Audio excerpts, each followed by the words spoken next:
আত্মজীবনী লেখার কোনো পরিকল্পনা আমার ছিল না, কিন্তু পাকে চক্রে ঘটনাটা ঘটে গেল। স্মৃতি হাতড়ে হাতড়ে আঁকের কথা টেনে টেনে বের করা বড় শক্ত। তার মধ্যে আবার যদি সবই সত্যি কথা বলতে হয়, তার জন্য অনেক বিশিষ্ট জন বলেন আত্মজীবনী ব্যাপারটাই সোনার পাথর কাঠি। আত্মকথা বলতে গিয়ে নিজেকে অসম্ভব ভালোবাসার দরুন অনেকেই অনেক বাড়িয়ে কথা বলে ফেলে।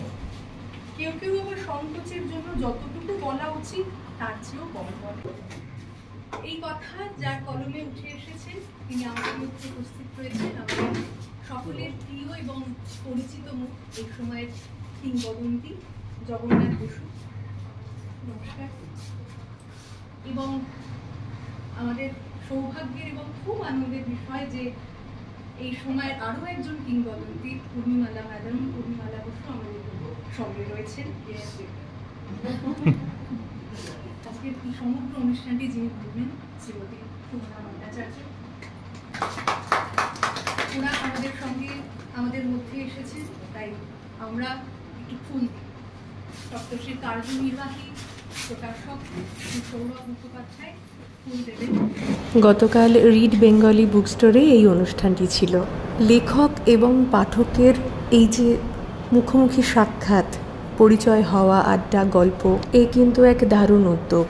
প্রতি মাসের একটি দিন এমন অনুষ্ঠান কিন্তু থাকবে রিড বেঙ্গলি বুক স্টোরে। আপনারা খোঁজখবর রাখবেন এবং পারলে অবশ্যই চলে আসবেন।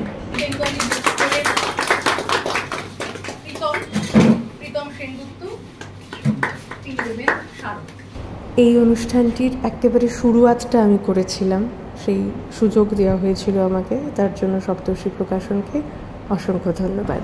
জগন্নাথ বসু, উর্মিমালা বসু আমার ভীষণ পছন্দের দুজন ব্যক্তিত্ব। তাদের সামনে দুটো কথা বলতে পারাও সৌভাগ্যের।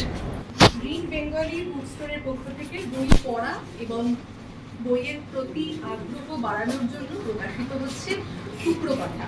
টুকরো কথা সাম্প্রতিক সংখ্যা প্রকাশ করবেন শ্রীমতী পূর্ণিমালা বসু এবং টুকরো কথা নিয়ে আসছেন একদম।